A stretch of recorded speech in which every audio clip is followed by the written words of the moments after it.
नमस्कार।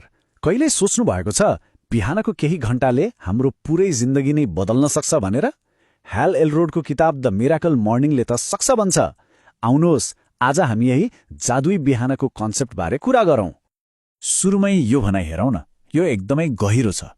यसले भन्छ हरेक दिन कसरी उठिन्छ र बिहानको दिनचर्या कस्तो छ भन्ने कुराले जीवनको हरेक क्षेत्रको सफलतामा नाटकीय रूपमा प्रभाव पार्छ।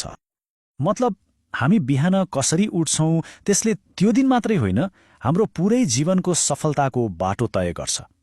सोच्नुहोस् त, बिहानको सुरुवात नै राम्रो भयो भने दिनभरि त्यसको असर कस्तो पर्ला।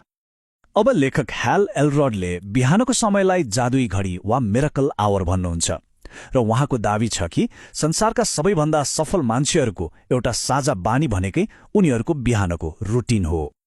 जस्तै कि स्टिभ जब्स, ओप्रा विन्फ्रे जस्ता ठूला नामहरूलाई हेरौँ न, उहाँहरू आफ्नो दिनको सुरुवात ध्यान, लेखारी वा व्यायाम जस्ता कुराहरूबाट गर्नुहुन्थ्यो। उहाँहरूले बिहानको समयलाई आफ्नो व्यक्तिगत विकासको लागि प्रयोग गर्नुभयो, जसले उनीहरूको सफलतामा साँच्चै ठूलो भूमिका खेल्यो। तर एउटा प्रश्न त उठ्छ नि, होइन? आखिर बिहानको समय यति महत्त्वपूर्ण किन छ त? अनि हामीले बिहान चाँडै उठ्ने त्यो कारण चाहिँ कसरी पत्ता लगाउने? यसको जवाफ लेखकको आफ्नै जीवनको एउटा अचम्मको घटनामा लुकेको छ। कुरा हो जब लेखक 20 वर्षको हुनुहुन्थ्यो, उहाँ एउटा यस्तो भयानक कार दुर्घटनामा पर्नुभयो जहाँ उहाँलाई 6 मिनटसम्म त क्लिनिकल्ली डेड नै घोषणा गरिएको थियो। त्यो अनुभवले उहाँलाई जीवनलाई हेर्ने बिल्कुलै नयाँ नजर दियो। उहाँले बुझ्नुभयो कि हरेक दिन साँच्चै एउटा नयाँ जीवन हो, एउटा उपहार हो। हामी मध्ये धेरैजना बिहान उठ्न कति सङ्घर्ष गर्छौँ, होइन? बारम्बार त्यो स्नुज बटन थिच्छौँ।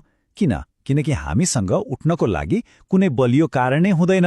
तर एकछिन सोच्नुहोस् त, यदि बिहान 4 बजेको फ्लाइट छ भने हामी कसैले बिना अलार्म पनि फ्याट्टै उठ्छौँ, किनभने त्यहाँ एउटा बलियो कारण छ।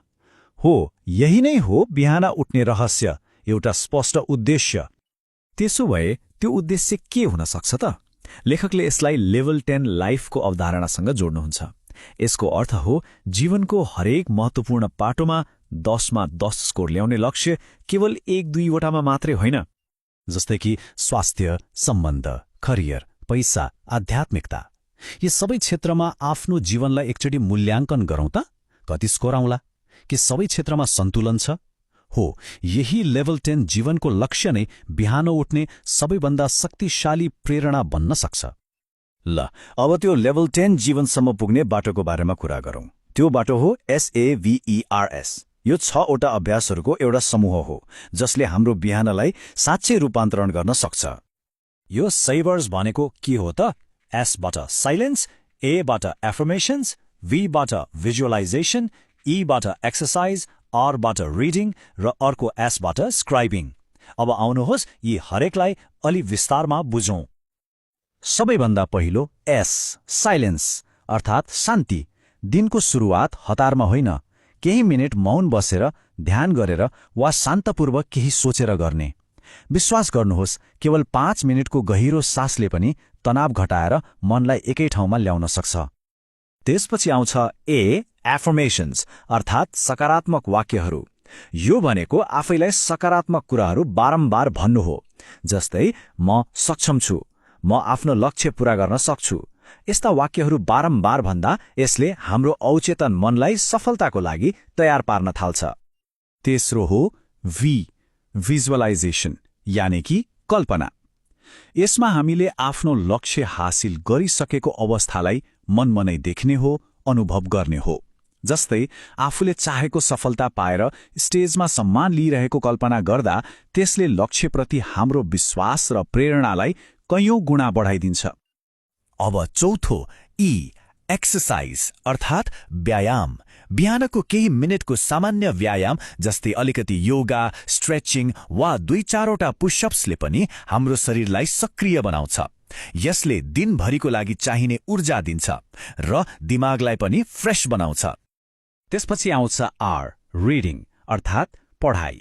हरेक बिहान कुनै राम्रो किताबको केही पाना मात्रै पढ्ने बानीले पनि हामीलाई नयाँ ज्ञान र नयाँ सोच दिन्छ। एउटा कुरा याद राखौँ, सफल व्यक्तिहरू सधैँभरि सिक्नमा विश्वास गर्छन्। र अन्तिममा S, स्क्राइबिङ, अर्थात् लेखन। आफ्नो विचार, योजना वा मनमा लागेका कुराहरूलाई डायरीमा लेख्ने।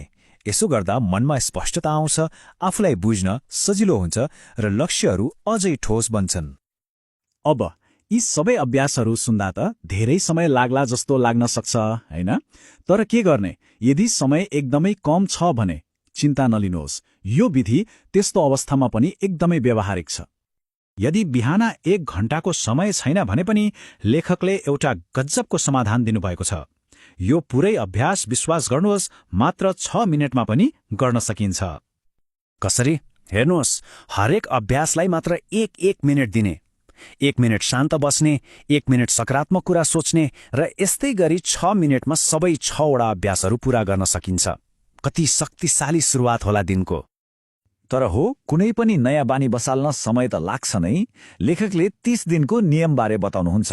पहिलो 10 दिन यो एकदमै गाह्रो र असहज लाग्छ।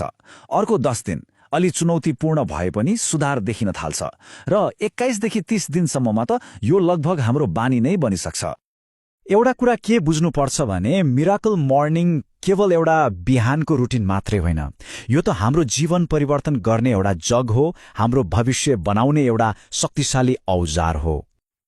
त्यसो भए आजको छलफलको सार के हो त? पहिलो, हामी बिहानको सुरुवात कसरी गर्छौं त्यसले हाम्रो जीवनको दिशा नै बदल्न सक्छ। दोस्रो, यो SAVERS अभ्यासले हाम्रो मन, शरीर र आत्मामा गजबको सन्तुलन ल्याउँछ। र तेस्रो, साँचो सफलताको लागि एउटा सचेत र उत्पादक बिहान बनाउन एकदमै आवश्यक छ। र अन्तमा एउटा महत्त्वपूर्ण प्रश्न मनमा छोडेर जाउँ। आफ्नो जीवनको दिशा बदल्नको लागि के हामी आफ्नो बिहान बदल्न तयार छौं त?